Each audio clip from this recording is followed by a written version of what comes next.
Bonjour à toutes et à tous et bienvenue dans cet épisode de Light Nova consacré à Sword Art Online et l'injustice dont il est victime.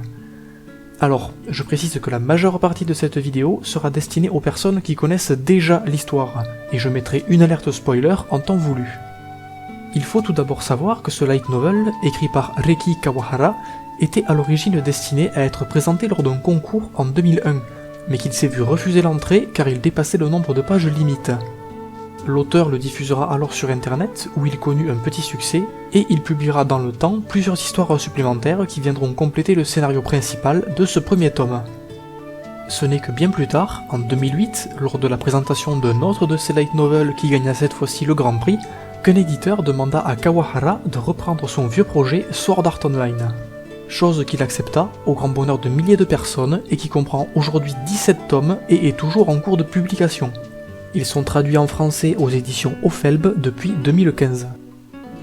SAO est donc à l'origine un light novel écrit par un jeune homme de 27 ans, qui s'est vu refuser l'entrée à un concours car étant trop long, et qui serait tombé dans l'oubli le plus total si son auteur ne l'avait jamais publié sur internet. Il vous sera raconté l'histoire d'un jeune garçon, répondant au nom de Kazuto Kirigaya, qui en cette fin d'année 2022 se trouve avoir la chance d'être l'un des 10 000 premiers élus à pouvoir s'essayer au premier jeu massivement multijoueur en réalité virtuelle, Sword Art Online.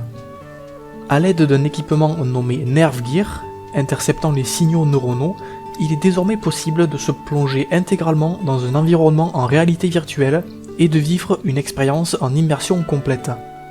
Il se connecte donc à l'heure officielle du lancement du jeu, passe un certain temps en compagnie d'un joueur dont il vient à peine de faire la connaissance, et s'émerveille du monde dans lequel il peut évoluer librement et sans restriction.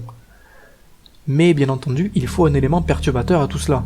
Au moment où son partenaire improvisé décide de se déconnecter du jeu, ils s'aperçoivent que le bouton de déconnexion est absent de l'interface, et du fait de la plongée totale, leur corps dans la réalité étant par conséquent inerte, leur empêche tout échappatoire.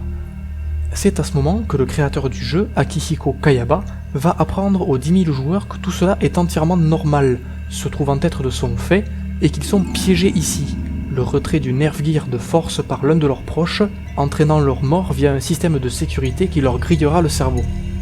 Il les mettra au courant que le seul moyen de sortir du jeu sera de le terminer, cela impliquant de franchir les 100 paliers qu'il comporte, tous plus difficiles les uns que les autres et regorgeant de dangers et de créatures féroces. Après un long discours de sa part et la révélation selon laquelle toute mort dans le jeu sera définitive, entraînant également la mort du joueur au même titre que le retrait de force du Nerve Gear, tous les joueurs vont commencer à paniquer et notre héros Kazuto, alias Kirito dans le jeu, comprenant rapidement la situation périlleuse dans laquelle il se trouve, va se lancer dans l'aventure, bien décidé à survivre à ce jeu meurtrier. Et je vais malheureusement m'arrêter là, du fait que la suite du light novel se déroule 2 ans plus tard, dans cette prison virtuelle de 10 000 joueurs, la forteresse volante du jeu Sword Art Online, nommée Lanecrad. L'adaptation animée datant de 2012 utilise une timeline différente, mais je parle ici du light novel et non de l'adaptation, et je préfère éviter le spoil de la timeline originelle. Au cours de la lecture, vous allez suivre le périple de Kirito, évoluant au milieu des monstres qui peuplent Lanecrad, et des joueurs peu scrupuleux prêts à purement et simplement tuer d'autres joueurs pour leur bien-être virtuel. Refusant au début de s'allier à d'autres joueurs pour des raisons personnelles, il finira par se lier d'amitié avec Asuna, une autre joueuse qui l'aidera à aller de l'avant dans ce jeu mortel, et c'est de ce point que le récit prendra forme. Luttant tous les jours pour survivre, vous n'apprendrez qu'après la fin de l'histoire les raisons qui l'ont poussé pendant si longtemps à rester un épéiste solitaire, dans ce monde pourtant excessivement dangereux de par bien des aspects. Il passera par diverses étapes, allant jusqu'à lui-même devenir un meurtrier afin de protéger ce qu'il chérit le plus. Et je vais à présent entrer en zone spoiler. Si vous n'avez jamais vu ou lu Sword Art Online, je vous invite donc à vous rendre à ce moment de la vidéo. C'est bon? Il n'y a plus que ceux qui connaissent déjà l'histoire? Parfait. Donc, pour ceux qui ne connaissent SAO que via son adaptation animée, j'aimerais revenir sur les divers points que l'on peut lui reprocher. Tout d'abord, en ce qui concerne le premier arc, celui de Lanecrad, il faut savoir que comme je l'ai dit précédemment, le premier tome du light novel commence très tard dans l'histoire, à savoir au 74e palier, ce qui nous donne une ellipse de 2 ans. Ceux qui s'en plaignent dans l'animé, ne lisez pas le light novel, vous feriez une attaque. Mais du coup, il n'y a qu'une seule grosse ellipse, qui est plus cohérente. L'anime intègre les histoires supplémentaires dont j'ai parlé au début de la vidéo, à savoir principalement celles de Lisbeth, Silica ou encore Yui, au milieu de la trame scénaristique, ce qui crée cette profusion d'ellipses tout au long du visionnage et qui a pu en gêner plus d'un. Ces histoires ne sont en effet que des bonus et sont sorties après et à part de l'histoire d'origine. Il est donc normal qu'elle n'y ait pas d'impact, et laisse cette impression d'inconsistance avec la trame principale lorsque l'anime les réintègre au beau milieu. Le light novel nous en apprend d'ailleurs plus sur ces side stories en question, et sur beaucoup d'autres choses qui sont considérées comme des incohérences ou des vides scénaristiques dans l'anime, et je ne peux que vous inviter à le lire pour vous en rendre compte par vous-même. Sachez également qu'il existe les light novels et mangas Sword Art Online progressives, qui eux racontent l'évolution dans l'Aincrad palier par palier, et ont donc pour but de combler les trous dans l'histoire. Ces light novels ne sont pas encore traduits en français, mais les mangas eux le sont. Mais là où je voulais en venir est surtout le deuxième arc, Fairy Dance, qui est malheureusement à juste titre très décrié dans son adaptation animée.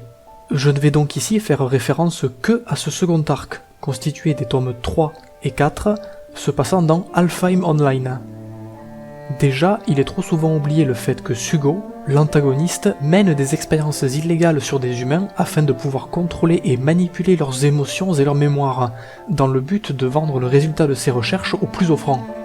Pour cela, épouser Asuna, la fille du PDG de l'entreprise Rect afin d'en devenir l'héritier légitime, est le meilleur et le plus rapide moyen d'arriver à ses fins. Il n'est pas juste un dérangé du ciboulot qui séquestre une jeune fille pour son propre plaisir, même s'il est tout de même un dérangé du ciboulot. D'autre part, critiquer le fait que toute l'attention est annihilée par le fait qu'il n'y ait plus de danger de mort est sans fondement à mon sens, du moins pour le light novel.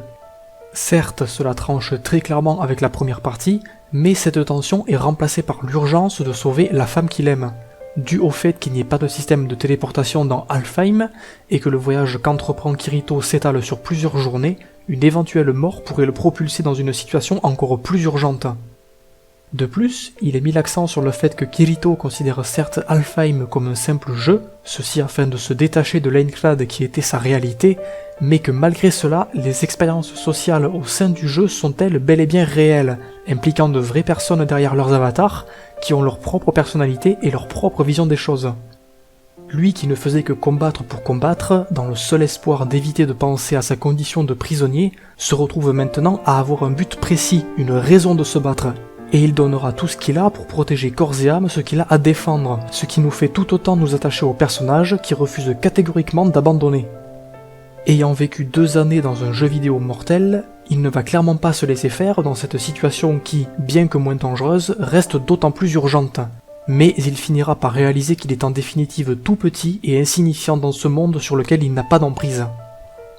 Au final, cela ne diffère pas tant que cela d'un roman d'heroic fantasy classique, où l'on sait pertinemment que le héros de l'histoire ne mourra pas et où toute la force du personnage sera tirée de son caractère et de l'attachement que l'on a pour lui. Mais malheureusement, tout cela est très vite oublié et passé sous silence dans l'adaptation animée, et je pense que c'est dû au fait que tous ces aspects n'y soient justement que peu mis en avant, ainsi qu'au fanservice grossier et excessif qui nous saute aux yeux et nous détache complètement du récit. Même si je reproche tout de même à l'auteur d'avoir écrit ces scènes, qui à mon sens sont en trop, elles n'ont pas du tout le même impact ni les mêmes intentions dans le light novel, et ne sont pas aussi vulgairement appuyées, en particulier celle-ci. Bref, beaucoup d'imprécisions et d'incohérences dans l'anime, dont les critiques à leur encontre sont tout à fait fondées, n'existent pas dans le light novel, car elles sont expliquées et détaillées. Je prendrai pour unique exemple le passage où Kirito utilise un sort d'illusion face à ses agresseurs. Effectivement, en voyant l'anime, on se dit « Mais lol, c'est qu'une illusion, c'est quoi ce bordel, pourquoi il flippe ?» Eh bien, ça devient logique et évident une fois la scène décrite dans le light novel.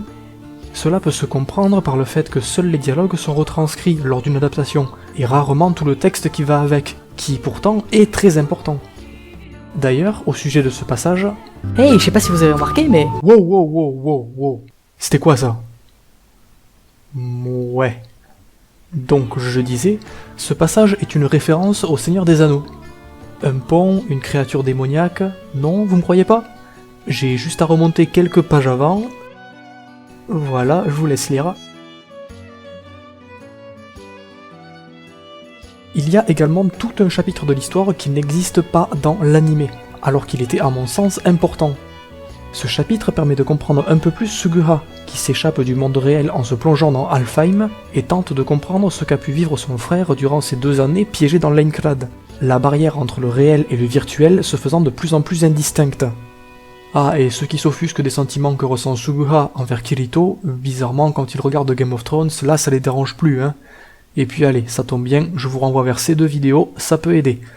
Je vais vous faire un épisode sur Yosuga no Sora dès que la traduction française sera terminée, vous allez voir ce que c'est que l'inceste. Suguha, c'est une enfant de cœur à côté, d'autant plus que ses sentiments sont présentés de manière plus développée et crédible dans le light novel. En définitive, Sword Art Online n'est pas et ne sera jamais de la grande littérature, mais ce second arc nous transmet les mêmes émotions que le premier, à savoir l'émerveillement face à ce monde virtuel dans lequel on aimerait se projeter nous-mêmes, dans lequel on aimerait aller ne serait-ce qu'une seule fois afin de vivre les mêmes aventures que nos héros. Et très sincèrement, je ne lui en demande pas plus. L'œuvre ne s'est jamais voulue sérieuse, l'auteur voulant simplement nous faire rêver, et il y parvient plus qu'assez en décrivant très bien ce sentiment.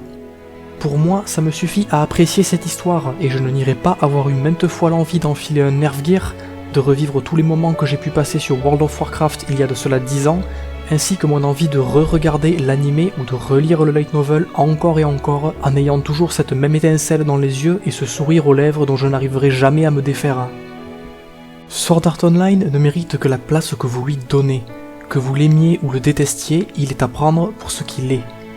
Un rêve de gosse, un rêve éveillé, un rêve dans lequel on aimerait se plonger, un rêve dont on voudrait s'émerveiller, un rêve qui, peut-être un jour, deviendra réalité. Je vous salue et vous donne rendez-vous dans un prochain épisode de Light Nova.